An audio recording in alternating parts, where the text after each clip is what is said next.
Dashur të shikues, mirëmbrëma. Emisionin e sotëm ja kemi dedikuar shëndetit të veshkave duke fokusuar tek dëmet që sjell diabeti veshkave. Diabeti është një sëmundje mjaft serioze, sjell dëme në pjesë ndryshme të trupit dhe gjithashtu pra dhe tek veshkat. Ndaj do t'ju ftoj, sidomos ju diabetikëve që po na ndiqni, që të merrni masa, të merrni edhe një laps me vete dhe të mbani shënime për gjitha këshillat dhe informacionet mjaft me vlerë që do t'japim sot. Do të ndjekim një insert të shkurtër dhe do të rikthehemi vetëm pas pak me të ftuarin tonë.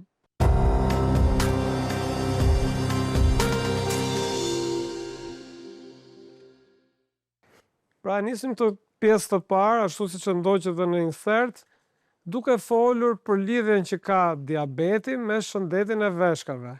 Kam kënaqësinë të kem të ftuar profesor doktor Alketa Koroshin, nefrolog me mjaft eksperiencë dhe të cilën më falenderoj sepse gjithmonë teleshikuesit nga këshillat e juaja përfitojnë mjaft. Na kanë shkruar edhe në rrjetet sociale dhe ju ndjekim pra me shumë vëmendje. Faleminderit, është kënaqësi për mua që të bisedojmë bashkë. Doktor, atëherë ta nisim së pari duke thënë pak fjalë në lidhje me diabetin si sëmundje dhe si u lidh ka diabeti me veshkat. Atëherë, sëmundja e diabetit është sëmundje e kohës sonë. Është sëmundje për shkak që ndos shpesh dhe është shumë e përhapur për shkak të ndryshimit të stilit të jetës së njerëzve sot në kohën e sotme.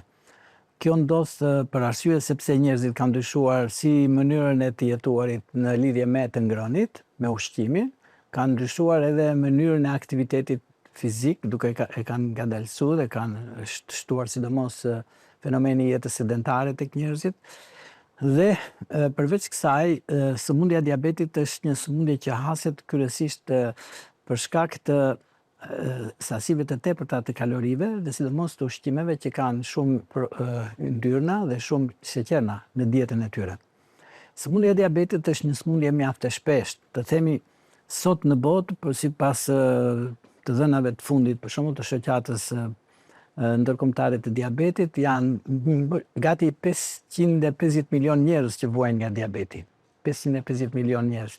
Që i bie, po të bësh një lloj përllogaritje, një lloj ekstrapolimi të rezultateve të botërore sipas popullsisë, i bie që në Shqipëri të ketë jo më pak se 200.000 njerëz që vuajnë nga diabeti. Është shifër e lartë. Është një shifër e lartë, 200.000 njerëz. E vërteta është që shumë njerëz që vuajnë nga diabeti nuk e din fare që vuajnë nga diabeti, sepse nuk e kanë matur ose nuk kanë pasur guximin ta masin në një nivelin e sheqerit në gjak në jetën e tyre, ndërsa neve i themi vazhdimisht njerëzve që të paktën një herë në vit duhet të bëjnë një kontroll të niveleve të sheqerit, nuk e masin.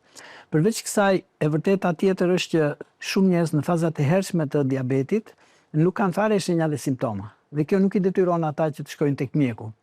Pra, ata vazhdojnë punojnë dhe në mënyrë të heshtur në trupin e tyre zhvillohet një sëmundje e cila në vitet e mëdhenjshme mund të ketë komplikacione të rënda dhe të rrezikshme. Tjetër gjë është që diabeti nuk fillon menjëherë si sëmundja e diabetit, por ka një fazë të mëparshme dhe të hershme që quhet faza e prediabetit. Pra, në prediabet, konkretisht, janë ata se shumë njerëz thonë që kanë prediabet, por nuk e përcaktojnë mirë ose nuk e definojnë mirë se në çfarë stadie janë ata që kanë me të vërtet një fazën e prediabetit. Në të vërtet, thuhet, sipas përkufizimeve, thuhet që diabetik quhet një njeri që kur e mat sheqerin nesëll e ka mbi 125 mg/100. Dhe kur e mat 2 orë mbas buke, kur themi 2 orë mbas buke ose mbasi ka përdorur 70 gram glukozë dhe 2 orë mbas kësaj, e ka nivelin e glicemisë mbi 200 mg/100. Atëherë konsiderohet diabetik. Kurse prediabeti është një fazë e hershme ku kur e mat sheqerin nesëll e ka në nivelet nga 110 dhe 125. Kjo është faza prediabetit. Ose kur e mat 2 orë mbas buke, nivelin e sheqerit e ka nga 140 deri 180 mg/100. Në këtë rast jemi në fazën e prediabetit.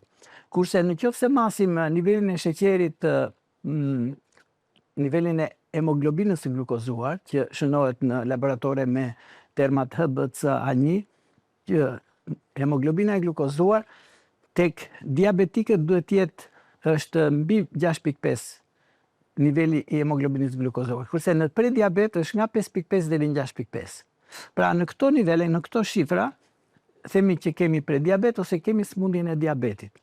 Pacientët janë me prediabet janë gjithmonë të predispozuar për të zhvilluar diabetin në një fazë të mëvoshme nëse nuk do kenë kujdes, nëse nuk shtojnë aktivitetin fizik, nëse nuk rregullojnë dietën, nëse nuk paksojnë yndyrnat, sheqernat, brumrat dhe edhe të bëjnë një jetë më aktive në punën e tyre. Pra e pas kanë në dorë që nga faza e prej diabetit mos të shkojnë drejt sëmundjes së diabetit që duhet për gjithë të rishikosit duhet ta dinë që është një sëmundje kronike pastaj, nuk është që kurohet, do të bashkëjetojnë gjatë gjithë jetës me këtë sëmundje.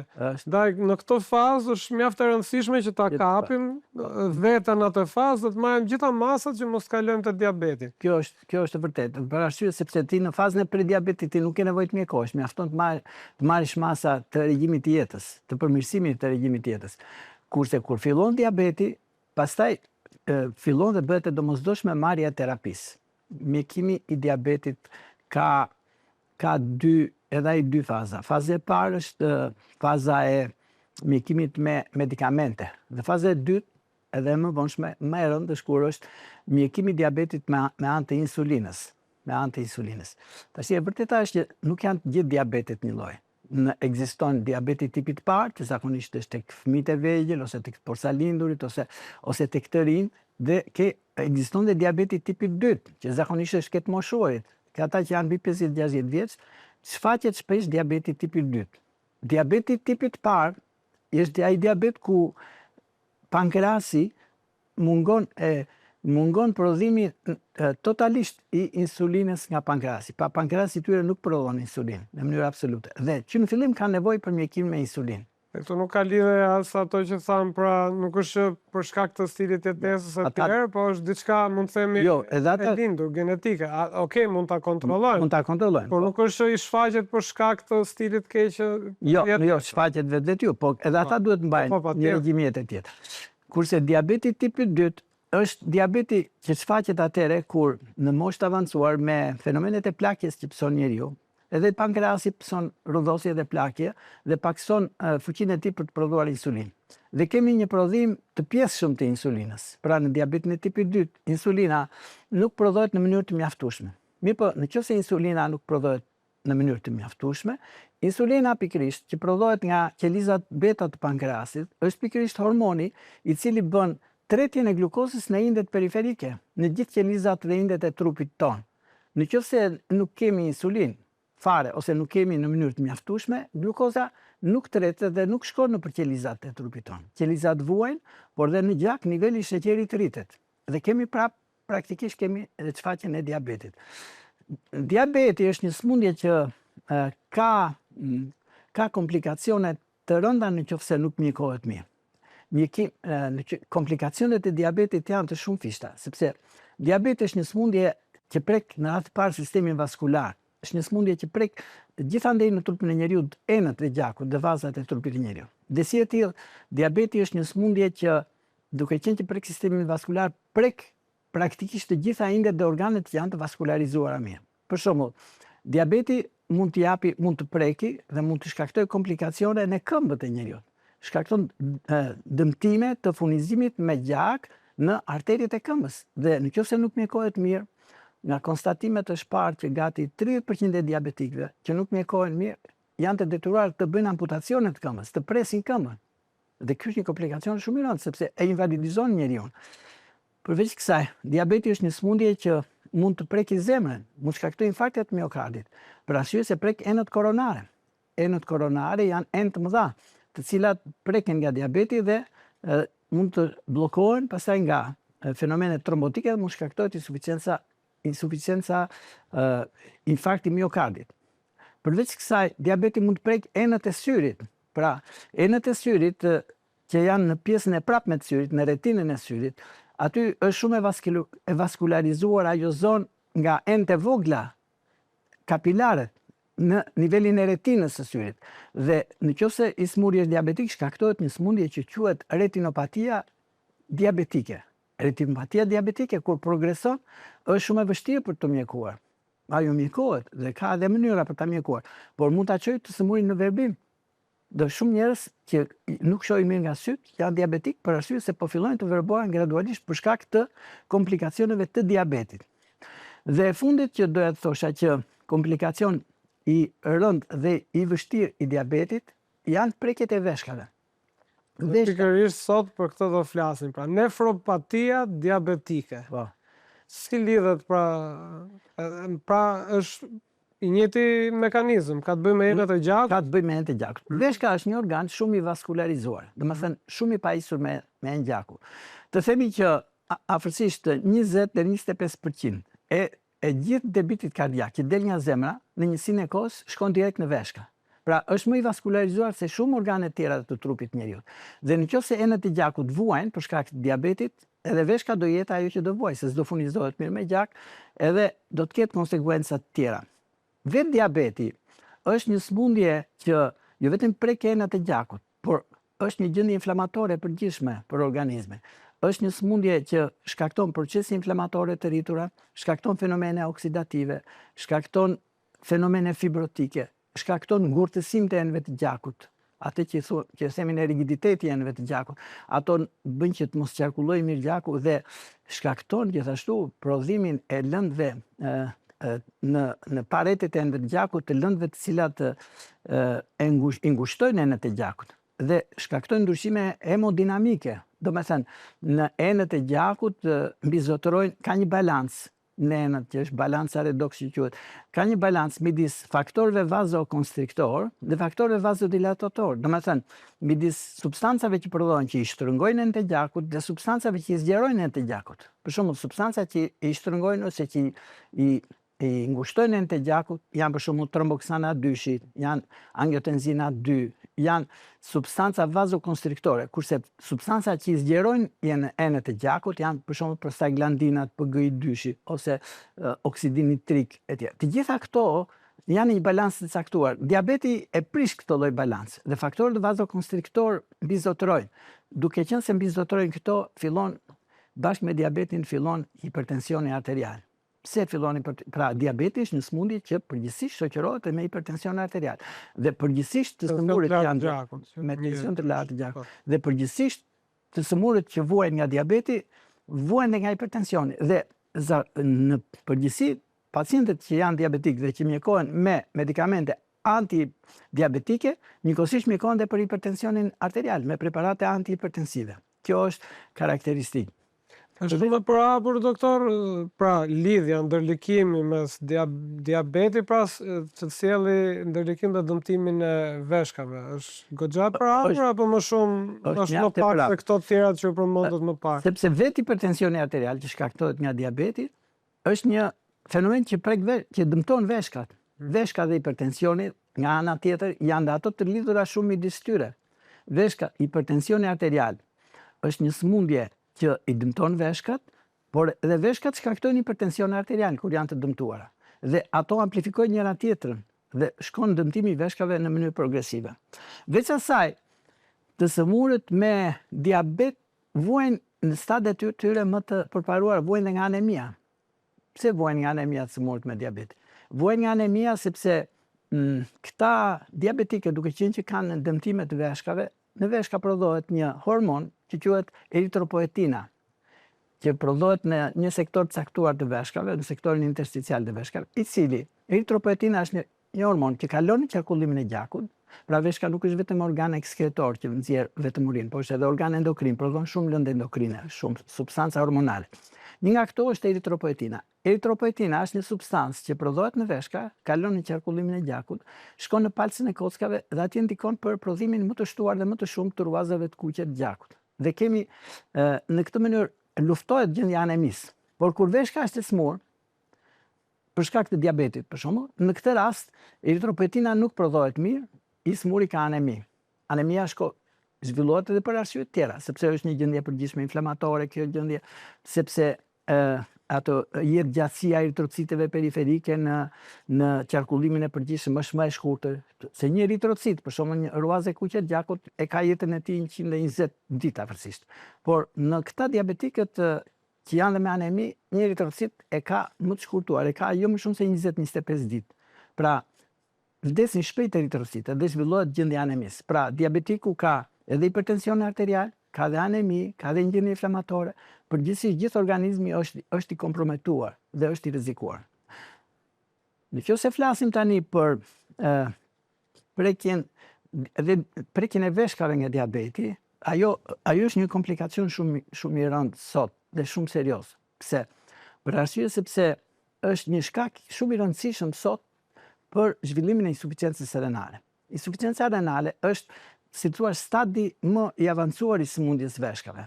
Insuficienca renale është stadi i avancuar kur fillon dhe rritet në mënyrë progresive rritet azotemia dhe keratinemia. Praktikisht në pacientët që kanë prekje të veshkave për shkak të diabetit, atë që ne quajmë nefropatia diabetike, në stadiet e tyre të terminale, pacientët që janë me nefropati diabetike të stadieve terminale përbëjnë shumicën e pacientëve në qendrat tona dhe të botës të dializës. Pra në qendrat e dializës, po të vesh të bësh një verifikim, shumica e njerëzve që bëjnë dializë për shkak të insuficiencës renale janë njerëz që kanë origjinën e sëmundjes së shkakun e tyre nga diabeti. Pra diabeti ka shpënë ata në atë gjendje të sëmundjes së veshkave. Kjo është një patologji, kjo është një problem shumë i rëndë social, se ka dhe një shpensim të madh që shoqëria duhet bëj për këta të smur që janë të invalidizuar.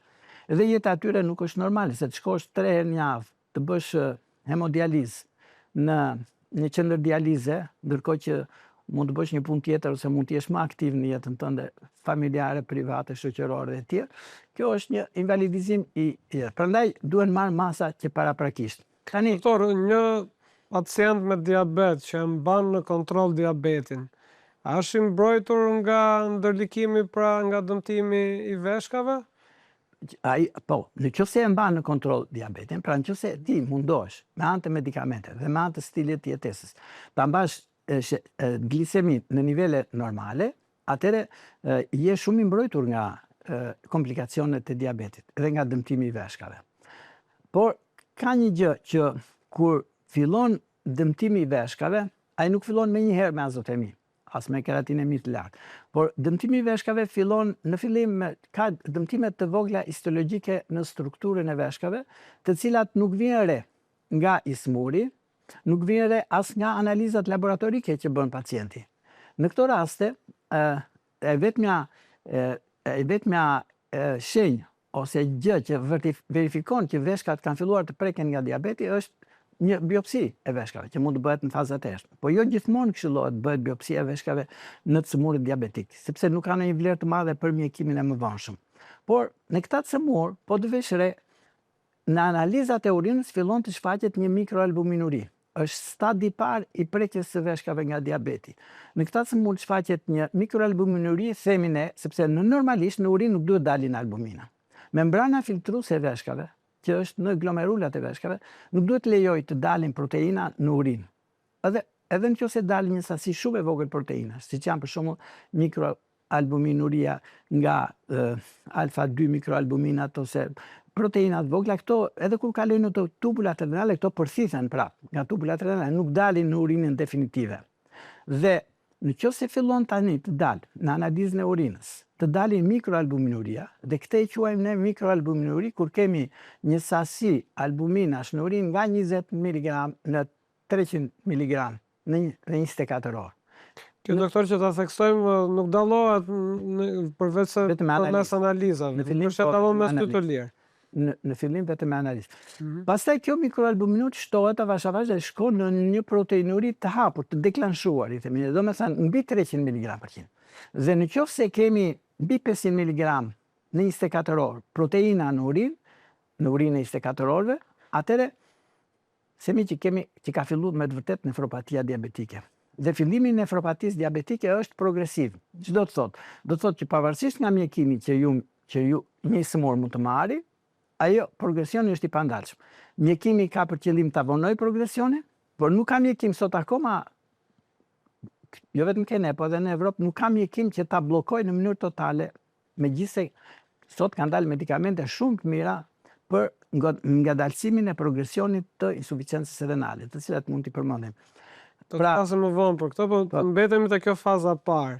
Pra kur një pacient me diabet vërej që analizat e urinës nuk i kanë dalë mirë, po është akoma në atë fazën e parë kur thatë që nuk ka shumë proteina në urinë. Në këtë fazë është e mundur që nëse ne marrim situatën në dorë. Në fazën e parë të mikroalbuminisë, po mund ka shumë raste mos të progresoj drejt edhe të zhduket mikroalbuminurit. Në fazën e parë mundësia e përmirësimit edhe shërimit është më e madhe, edhe e mbajtjes gjendjes në kontroll.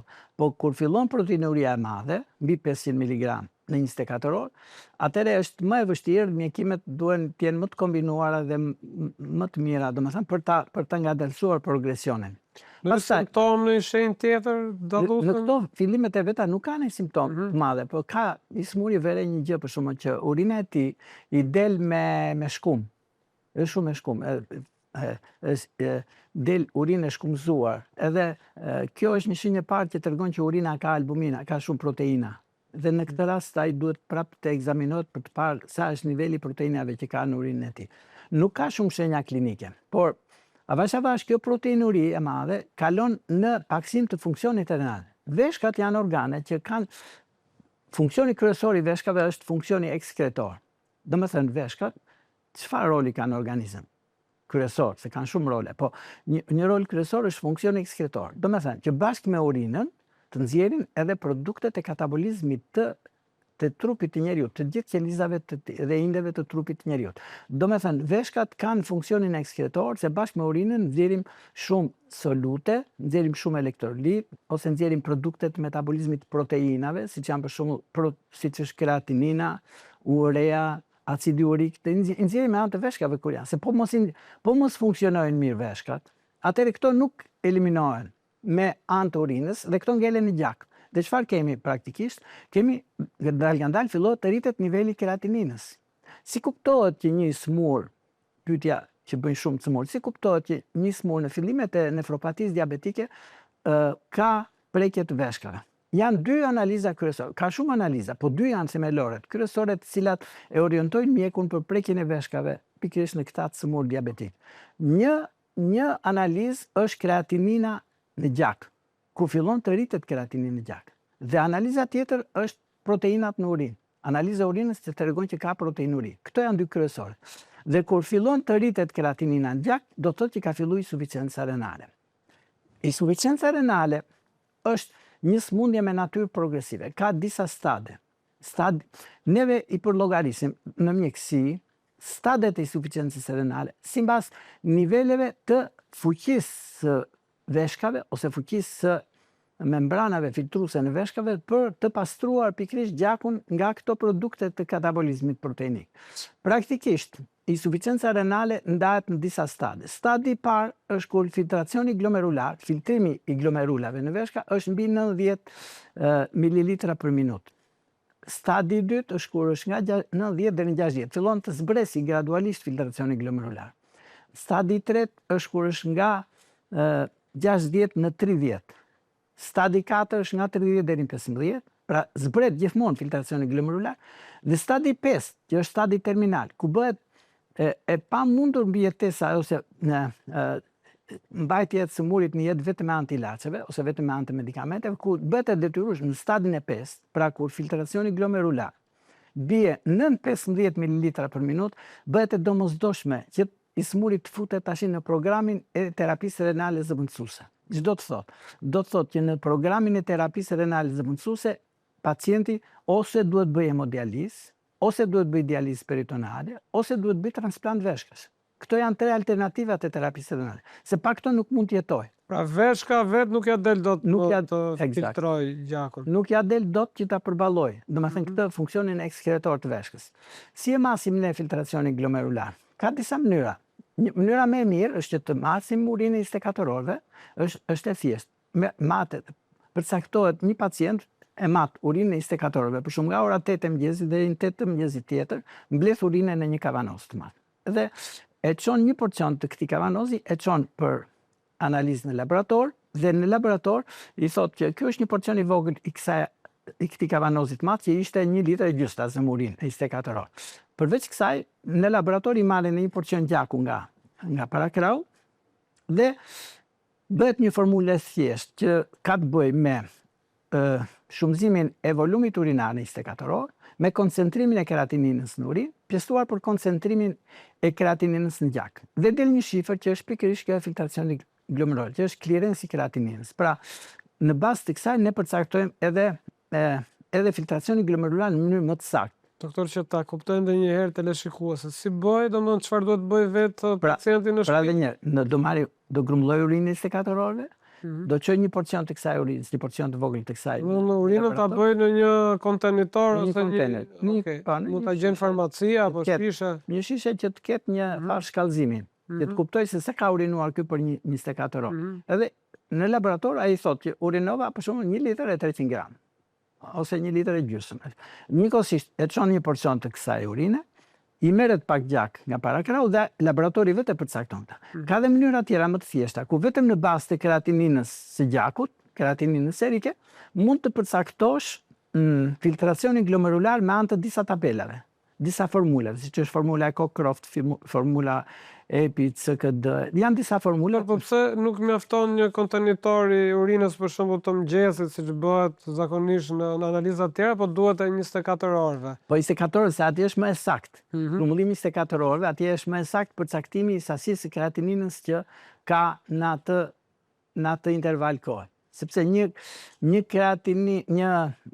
sasi keratinine përcaktohet vetëm një urinë të porcionit, nuk është shumë e sigurt, se mund të variojë përmbajtja koncentrimi i keratininës në orë të ndryshme të ditës, kurse për 24 orë është më e saktë kur e grumbullon.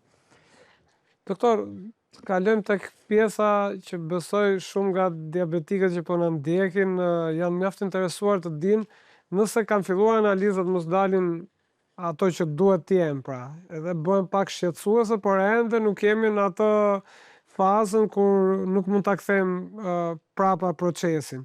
Çfarë trajtimesh ka, pra, si mund ta mbrojmë në veshkën në këtë fazë? Sot trajtimi i nefropatisë diabetike është i shumë fisht. Domethënë kanë dalë shumë preparate të mira për trajtimin e. Në radhë të parë duhet të themi që trajtimi kryesor është trajtimi i mirë i diabetit. Domethënë mjekimi i mirë i glicemisë. Mjekimi i mirë i glicemisë do të thotë që të japim ato preparate që e ulin, të mbajnë konstante në nivele të normale sheqerin gjak. Këto ilaçet, mjekimet, medikamentet antiglicemike kanë qenë qërë në korat më të vjetra, domethënë që para 30-40 vjetësh janë përdorur. Nuk pa u futur, akoma ke insulina.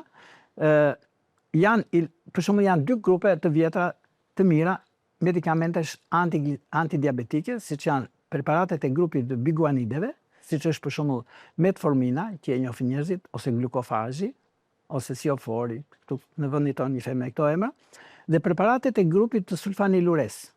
Edhe këto janë shumë të mira, por kanë efekte anësore të dyja këto. Këto preparate që përmendëm ne, të preparatet për atë grupit të biguanideve, preparatet e sulfanilures, siç janë për shembull daonili, glibenclamidi, amarili, këto janë preparatet janë të vjetra, janë shumë mira për mjekim, por kanë efekte anësore. Për shembull këto preparatet të grupit 2 që përmenda unë japin shumë herë fenomene të hipoglicemisë. Nëse ti e merr një hipoglicemia që bie sheqeri poshtë fare dhe ti e ndjen veten keq. Nëse ti merr një nga këto preparate dhe haron të hash pak ushqim, atëherë bie sheqeri, shkaktohet hipoglicemi dhe i smuri mund të bie gjendje të fikti ose mund të fillojnë të dridhura. Kjo është një fenomen anësor, jo fort i lehtë, se mund të ketë probleme konsekuenca kardiake në ritmin e zemrës e të tjera. Në këtë rast, por prandaj kanë dalë ilaçe të tjera sot antidiabetike, medikamentet cilat kanë përmirësuar shumë cilësinë e jetës së këtyre të sëmurëve. Një nga këto medikamente antidiabetike që kanë filluar të përdoren prej 3-4 vitesh në Evropë dhe në Amerikë, dhe kohët e fundit janë futur edhe në vendin tonë, janë preparatet e grupit të SGLT inhibitorëve. Këto preparate, siç është për shembull Jardiance ose Forxiga, që janë preparatet këto janë emre tregtar, por emrat e tyre bazë janë dapagliflozin, empagliflozin dhe canagliflozin, janë preparate shumë të mira të cilat kanë një mekanizëm tjetër të veçantë mjekimi ndryshe nga preparatet e mëparshme. Këto preparatet e grupit të SLG2 inhibitorëve janë preparate të cilat nuk veprojnë ndërsa preparatet e mëparshme, medikamentet e mëparshme, vepronin në nivelin e pankreasit duke nxitur pankreasin për prodhimin e insulinës, ose vepronin në nivelin periferik, në qelizat periferike të trupit njeriut duke e rritur sensitivitetin e kësaj insulinet pakët që mund të ishte, po rritet sensibiliteti saj dhe tretet çik më mirë glukoza në përindet periferike. Në këtë rast, preparatet e këtij grupi të fundit të SGLT2 inhibitorëve janë preparatet cilat mekanizmin e veprimit e kanë në veshka. Pra, ç'do të thotë? Do të thotë që këto në tubulat renale, sepse veshka, nuk e thamë që veshka është një organ që është i përbërë nga disa njësi bazë funksionale, që janë nefronet. Nefronet fillojnë me glomerulin, ku është edhe membrana filtruese, vazhdojnë me tubulat renale, të cilat kanë disa segmente. Segmenti i parë është tubuli kontor proksimal, pastaj vjen një anse gjatë që quhet ansa e Henle, pastaj vjen një tubul tjetër, një segment tjetër që është tubuli kontor distale, pastaj vijnë tubulat kolektor.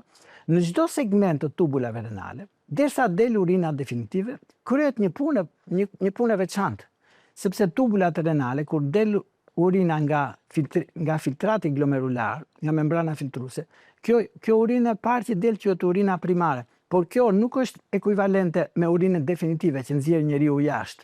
Për arsye sepse kur kalon urina nëpër segmente të ndryshme të tubulave renale, i nështrohet disa proceseve të reabsorbimit dhe të sekretimit. Pra, paretet e tubulave renale. Një pjesë e thithë, një pjesë. Disa gjëra i thithë, disa gjëra nuk i thithë. Disa kimikate i thithë, disa jo. Disa elektrolit i thithë dhe disa jo nuk i thithë. Kur kalon pikërisht nëpër tubulat renale, urina i nështrohet këtyre proceseve të reabsorbimit dhe sekretimit dhe urina definitive është praktikisht një urinë e koncentruar. Pra, veshka në mënyrë natyrale, ke njerëzit normal, është e rregulluar nga natyra në mënyrë të tillë që me një sasi minimale lëngjesh të nxjerrë një sasi maksimale kriprash dhe solutesh, të cilat janë të panevojshme për trupin e njeriut. Pra, nuk ka nevojë që ti të urinosh shumë urinë, të nxjerrësh këto sasi kriprash të tepërta dhe se këto produkte të tepërta të katabolizmit proteinave, por me një sasi një njeri normalisht urinon 1 litër deri 1 litër e gjysmë urinë në 24 orë, nuk urinon më shumë. Dhe me këtë sasi urine ti nxjerr gjithë produktet e helmet e trupit të njeriut në këtë sasi urine. Tani, diabetikët, doktor, urinojnë më tepër? Diabetikët urinojnë më tepër ndonjëherë, po kanë edhe fazat që kanë të urinimit më tepër në fazat e tyre të hershme. Kanë poliuri, sepse te diabetikët filtrati glomerular, filtracioni glomerular nuk funksionon mirë dhe këta nxjerrin një sasi të madhe glukoze që nga glomerular. Kur kjo sasi e madhe glukoze, kur kalon nëpër tubulat renale, një pjesë e kësaj përthithet nga tubulat dhe shkon prapë në gjak. Por në diabetikët, duke qenë kjo sasi glukoze që po kalon në tubulat është shumë e madhe, kjo del në urinë. Dhe kjo glukozë që del në urinë merr me vete dhe ujit. Dhe prandaj këta kanë poliuri, këta të sëmurë. Domethënë, këta kanë poliuri sepse glukoza vetë është një substancë osmotikisht aktive. Në gjakun e njeriut janë 3 substancat kryesore osmotikisht aktive. Ç'do të thotë? Janë urea 1, glukoza 2 dhe proteina 3. Këto janë substancat cilat kanë tendencë ta mbajnë ujin në shtratin vaskular. Po mos jenë këto në shtratin vaskular, uji ekstravazon, del jashtë vazave dhe bie niveli i volumit qarkullues të gjakut. Edhe glukoza është një substancë osmotikisht aktive. Kur del në urinën definitive, merr me vete një sasi lëngjesh. Këta kanë poliuri. Këta pacientë që kanë poliuri, nga që humbasin lëngje tash në trupin e njeriut, këta kanë të shtuar ndjenjën e etjes. Për shembull, diabeti. Poliuri, doktor, ta themi pak më thjesht, ndoshta ngatrojnë njerëzit edhe me urinë e ushqimit. Pra kanë urinim më të shpesh. Kanë urinim më të shpesh dhe më të shumtë. Kanë edhe urinim natën bile. Kanë nikturi, urinon 3-4 herë natën. Këta pacientë që urinojnë më shumë, kanë ndjenjën e etjes. Dhe këta kërkojnë të pinë shumë ujë, praktikisht një diabetik në fazat e para, një nga shenjat dalluese diabetit e këtyre u thahet goja, kërkojnë të pinë ujë. Pse se urinojnë shumë urinë me anë të veshkave. Kjo që ka më vetëm në fazat e para, në momentin që fillon dëmtohet veshka, si është urinimi i tyre? Në momentin sa më shumë që dëmtohet veshka, aq më shumë nefrone, njësitë bazë funksionale të veshkës dalin jashtë loje. Sa më shumë dalin jashtë loje, aq më shumë bie sasia e urinimit që urinon pacienti. Kjo tregon që ka po kalon në një fazë më të avancuar të sëmundjes veshkave, të këtyre sëmurëve. Doktor, mua më duhet t'ju ndërpres vetëm pak se do bëjmë një shkëputje të shkurtër publicitare dhe më pas të dashur teleshikues do të vazhdojmë të flasim për dëmtimin që i sjell diabeti veshkave. Na ndiqni vetëm pas pak.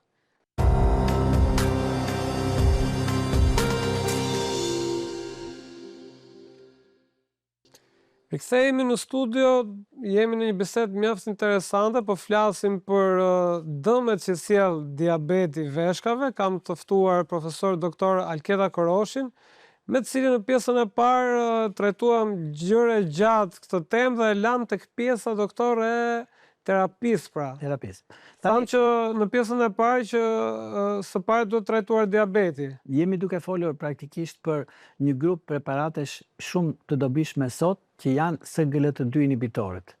Empagliflozin, dapagliflozin e canagliflozin. Mekanizmi i tyre i veprimit është i tillë. Këto veprojnë në nivelin e proksimale të tubulave të renale. Atje janë disa transportues në gjendje normale fiziologjike, që janë sodium glukoz transportuesit. Këto bëjnë përsithjen e glukozës kur është me pakicë në lumenin tubular, këto e përsithjen e gjak. Tek diabetikët, kjo gjë, në qoftë se do përdorim këto medikamente, i bllokon këto lloj transportuesish. Nuk bëhet përsithja e glukozës në tubulat renale dhe glukoza del në urinën definitive. Pra, pacientët diabetik të cilët përdorin këto medikamente e paksojnë sheqerin në gjak në sajt eliminimit në urinë, po e them me pak fjalë, në sajt eliminimit me urinë të glukozës, për shkak të bllokimit të këtyre transportuesve në tubulat renale. Dhe duke qenë që bashkë me pengimin e përthithjes së glukozës, këto bëjnë edhe pengimin e eliminimit të përthithjes së natriumit. Se natriumi është një elektrolit që në trupin e njeriut, ku është në sasi të shtuar shumë i dëmshëm, shkakton shumë fenomene, shkakton hipertension arterial, shkakton sëmundje kardiovaskulare. Prandaj i themi ne pacientëve, jo ne, po edhe kardiologu dhe mjeku në përgjithësi, i thotë të sëmurëve mos ha shumë krip, sepse kripa është gjithmonë e dëmshme për trupin e njeriut. Këto medikamente e paksojnë përthithjen e natriumit në nivelin e tubulave renale dhe përmirësojnë gjendjen edhe të ekuilibrit të natriumit në trupin e njeriut. Përveç kësaj, në veshka, tash unë nuk duhet t'i futem shumë me hollësira, por në veshka ka një lloj mekanizmi që është mekanizmi tubuloglomerular. Do me thënë, çfarë del në lumenin tubular, në tubulin distal, ashtu reagon edhe glomeruli, kapilarët glomerular, lëmshi kapilarëve glomerular. Në kapilarët glomerular ka një arteriole të vogël që quhet arteriole aferente që hyn në lëmshin e kapilarëve glomerular dhe ka një arteriol tjetër që quhet arteriole aferente që del. I smuri diabetik çfarë ka? I smuri diabetik ka një zgjerim për shkak të diabetit të arterioles aferente. Pra, ndodh që gjaku që vjen direkt nga zemra dhe ergjen të zgjeruar arteriolën aferente futet në këto kapilarët glomerular dhe ushtron një presion të rritur. Ka një hiperpresion në kapilarët glomerular. Dhe sipas teorisë së Barry Brenner, që ka qenë një nga nefrologët më të shquar në vitet 80 në Shtetet e Bashkuara, çdo mekanizëm që shton presionin e rritur në kapilarin glomerular, shton edhe fenomenin e hiperfiltrimit glomerular. Dhe hiperfiltrimi glomerular është faza e parë hallka fillestare e zhvillimit të sklerozës glomerulare.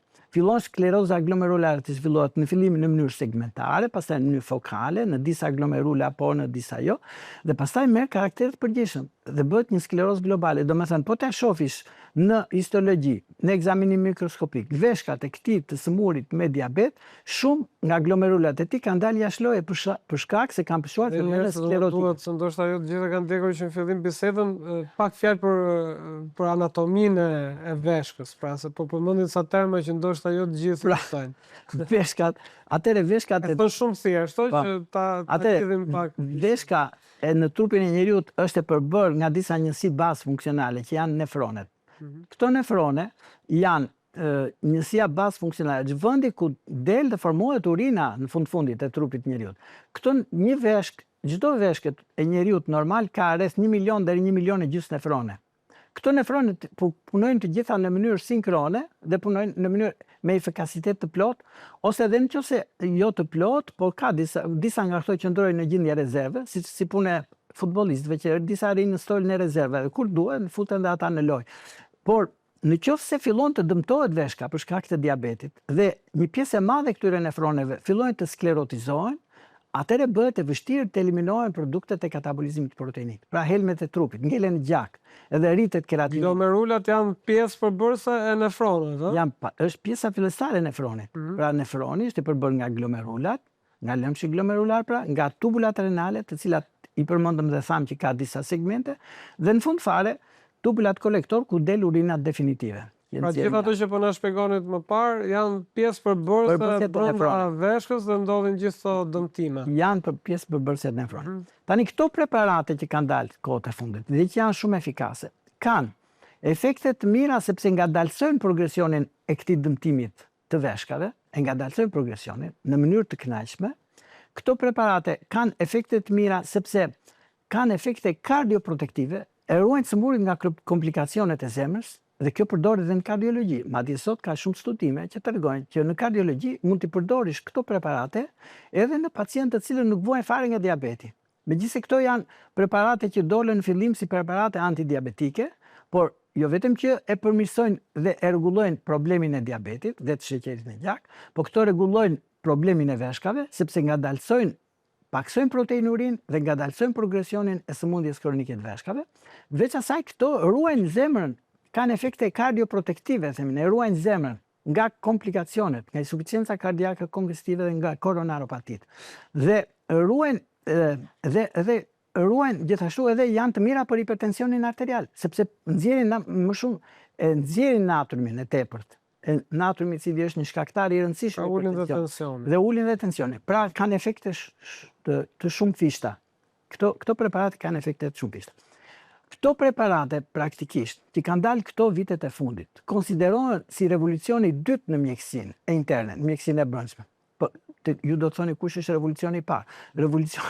Revolucioni i parë në mjekësinë e brendshme ishte dalja e ACE inhibitorëve dhe të ARB-ve. Domethënë preparate frenuese të sistemit renin-angiotenzin, sepse në veshka ka zanafillën dhe merr spunto një sistem hormonal, që është sistemi renin-angiotenzin. Dhe revolucioni i parë ishte në vitet 90, kur dolin këto preparate, siç janë kaptoprili, enalaprili, lizinoprili dhe ARB-t, që janë të ngjashme me këto, që janë preparate që bllokojnë receptorët e angiotenzinës 2, siç janë për shembull lozartani, besartan, kandesartan. Të gjitha këto preparate ishin shumë të mira për të ngadalësuar, për të përmirësuar situatën e zemrës, për të ngadalësuar progresionin e sëmundjeve të zemrës, por edhe për veshkat ishin shumë të mira. Ngadalësonin progresionin e sëmundjeve të zemrës. Edhe janë dhe preparate të mira antihipertensive. Këto preparate përdorin praktikisht sot pacientët me hipertension arterial. Doktor, me që kohën tashin po mbrindën në fund të emisionit, ndaj mbetemi prapë tek dëmtimi i veshkës.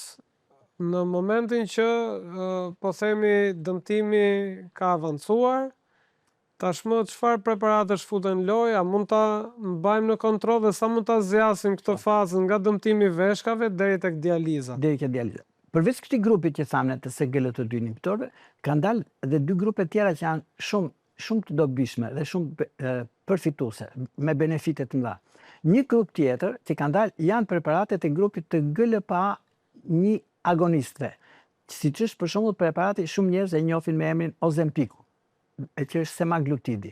Ozempiku është një preparat që jo vetëm ka efekte të mira për diabetin, e përmirëson situatën e diabetit, sepse e stimulon pankreasin për të prodhuar më shumë insulin, ka efekte shumë mira në veshka, se ngadalëson progresionin e sëmundjes të veshkave, por ka edhe efekte shumë mira sepse pakson peshën edhe bie pesha e tepërt e një njeriu që është obez. Dhe shumë sot Ozempiku është një preparat që përdoret rëndom ose rregullisht edhe në shumë pacientë të cilët janë mbi peshë, obez, përdorin Ozempikun. Megjithëse ai ka disa efekte anësore, por janë preparate shumë të mira. Pra, edhe këto janë preparate me efekte të shumë fishta të dobishme. Dhe grupi tjetër i fundit që do të përmendja, se ka dhe tjera, por këtë grupi tjetër i rëndësishëm i fundit janë dalja në skenë e preparateve antagonistëve të aldosteronit, antagonistët jo steroidien të mineralokortikoidëve. Siç është për shembull preparati i fundit që ka dalë është finerenoni, që njihet edhe në farmacitë tona me emrin Kerendia. Preparati Kerendia finerenoni, që jepet me tableta 10 mg, një tabletë në ditë, është shumë i mirë për pacientët që janë me nefropati diabetike. Është shumë i mirë. E ngadalëson në mënyrë shumë të rëndësishme progresionin e sëmundjeve renale, përmirëson proteinurin, rregullon hipertensionin arterial. Preparati janë antagonist jo steroid të aldosteronit. Sepse aldosteroni është hallka e fundit e këtij sistemi që përmendëm shpane, që sistemi renin, angiotensin, aldosteron. Aldosteroni ka efekte, nëse ti nuk e lufton, dhe ky preparat është që lufton mirë atë, atëherë shtohen efektet inflamatore, shtohen efektet fibrotike, shtohen efektet e rënda, shtohet hipertensioni arterial dhe rëndohet situata e shumë organeve, jo vetëm e veshkave, por edhe zemrës, edhe e qarkullimit gjakut, e aterosklerozës, dhe shkurtohet jeta e njeriut. Këto preparate e kanë zgjatur në mënyrë të konsiderueshme dhe kanë përmirësuar në mënyrë shumë të rëndësishme jetëgjatësinë e pacientëve që vuajnë nga këto sëmundje, që janë sëmundjet kohësore. Doktor, që nga shfaqja e dëmtimeve të para të veshkës, deri tek dializa, me këto preparate, sa mund të zgjasim, pra sa mund ne të bëjmë një jetë normale dhe pa qenë të detyruar që të kalojmë në dializë? Zgjatet me vitet të tëra. Me vitet të tëra. Zgjatet me vitet të tëra. Nëse këto preparate përdoren rregullisht, sot njerëzit i përdorin këto edhe, domethënë është shtytur shumë mundësia, domethënë është minimizuar shumë mundësia e futjes në dializë të pacientëve. Është shumë e largët dializa. Shoqërohet me ndryshimet stilit jetesës? Ju jepni edhe këshilla të tjera përveç medikamentet për barnave? Të gjitha medikamentet antidiabetike dhe ato që ruajnë funksionin e revonojnë progresionin e dëmtimit të veshkave, duhet domosdoshmërisht të shoqërohen me ndryshim me regjimin e jetës, me regjimin e të ngrënit, me regjimin e lëvizjet fizike, me evitimin e streseve, me ndalimin e duhanit, që është shumë i rëndësishëm. Sepse pacientë të cilët janë diabetik dhe përdorin dhe duhan, është katastrofike për enet e tyre të gjakut. Mund të shkaktojnë, ata mund të presin këmbën një ditë prej ditësh për shkak të dëmtimeve vaskulare të diabetit. Pra duhet të ndërpresin duhanin, duhet të ndërpresin alkoolin, duhet të hanë ushqime me pak brumra, edhe më shumë me perime, zarzavate dhe fruta në një masë të moderuar. Doktor, mbritëm dhe në fund të emisionit, ndaj gjerasin të falenderojmë në emër gjithë teleshikuesve, sidomos diabetikëve që besoj kanë përfituar shumë nga këshillat tuaja. Ju mirëpres në intervistat tashme. Ju falenderoj dhon, gjithë mirë. Dashur teleshikues, ky ishte edhe emisioni për sot. Falenderoj si gjithmonë dy sponsorët e këtij emisioni, kompaninë AV dhe ujin e saj qafshtama, si dhe Universitetin Katolik Zoja Këshillit Mirë. Bashkë do shihemi javën e ardhshme, mirupafshim.